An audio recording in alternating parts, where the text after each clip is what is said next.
What's up, everyone? Welcome back to Auto Vista, your go-to spot for everything two-wheeled and thrilling. Today, we're diving into something that's stirring up serious excitement in the cruiser world, the brand new 2025 Suzuki Intruder.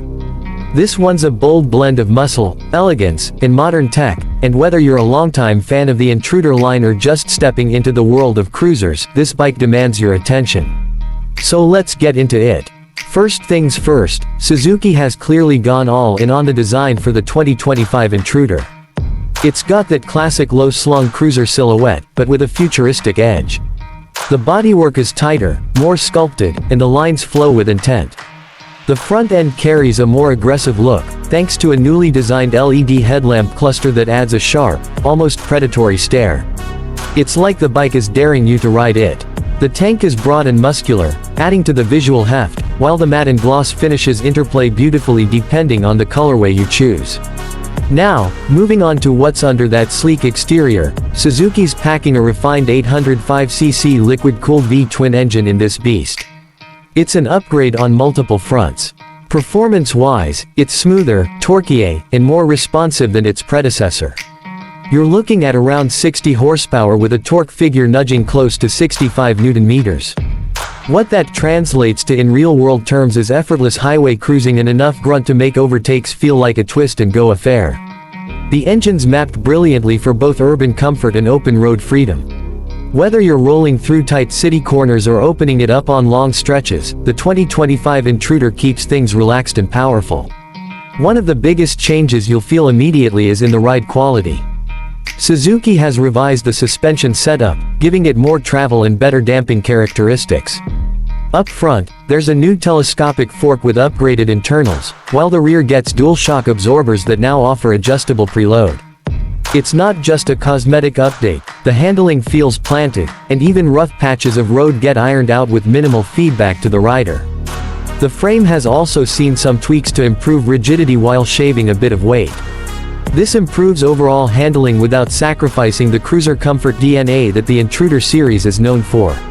The result? A ride that's more nimble in traffic yet retains that long-haul comfort cruisers are celebrated for. Now let's talk about the brakes and electronics, because Suzuki's stepped it up here too.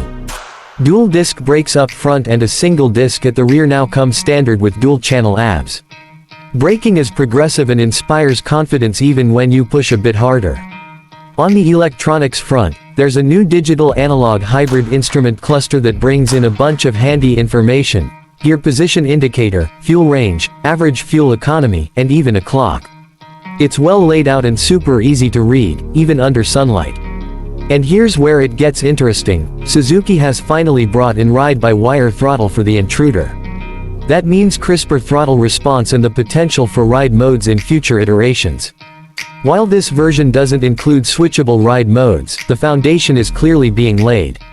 There's also Bluetooth connectivity with a dedicated app that allows basic navigation support, call and message alerts, and even vehicle diagnostics. So yeah, Suzuki's not just keeping up, they're finally pushing into the smart bike territory. Another cool feature: the LED lighting setup all around. Headlight, tail light, turn indicators, all upgraded to LEDs, which not only look modern but also provide better visibility.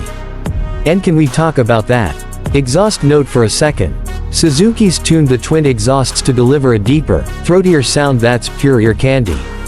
It rumbles at idle and growls with purpose as you twist the throttle, exactly the kind of acoustic feedback you want from a cruiser. Comfort-wise, the 2025 Intruder doesn't disappoint. The seat height is accessible at just around 740 mm, which means even shorter riders can flat-foot comfortably. The seat itself has been redesigned with better cushioning, and the pillion seat is more generous than before. Long rides? No problem. Foot pegs are forward set, the handlebar is wide and slightly pulled back, and the riding triangle feels just right, upright, relaxed, but still in control. Fuel efficiency? You're looking at about 24 to 26 kilometers per liter depending on how aggressively you ride, which is solid for a cruiser of this class. With a fuel tank capacity of 15 liters, you can expect a decent range that makes this bike more than capable of weekend escapes or even longer road trips without frequent fuel stops. Now, let's talk pricing and positioning. Suzuki has priced the 2025 Intruder competitively. It sits just right in the mid-range cruiser segment. It undercuts some of the American names while offering almost the same performance, with better refinement and modern tech. It's a serious contender not just in the local markets like India and Southeast Asia, but even in more developed cruiser markets. Suzuki clearly wants the Intruder to be seen as a value-packed alternative to some of the pricier options out there. Who's this bike for? If you're a beginner looking to upgrade from a smaller commuter or even someone returning to biking after a break, the Intruder is incredibly welcoming. It's also perfect for experienced riders who want a reliable, low-maintenance cruiser with just enough tech to keep things fresh without overwhelming the ride experience. It hits that sweet spot between old-school vibes and new-school features. In short, the 2025 Suzuki Intruder is not just a cosmetic facelift or a minor refresh. It's a proper evolution of what a modern-day cruiser should be. It carries forward the legacy of the Intruder name while boldly stepping into the future. Suzuki has clearly listened to rider feedback and responded with a machine that feels cohesive, stylish, and genuinely fun to ride. So, is it perfect? Not quite. A few riders might wish for a little more power or ride modes out of the box, and some might miss the full digital displays that are becoming more common. But as a total package, it nails the fundamentals and adds just enough flair to make it exciting. That's a wrap for today's deep dive into the 2025 Suzuki Intruder. If you enjoyed the video, hit that like button, subscribe if you haven't already, and let us know in the comments, would you take the new Intruder out for a spin? Or are you holding out for something even bigger? This is Auto Vista, thanks for riding with us, and we'll catch you in the next one.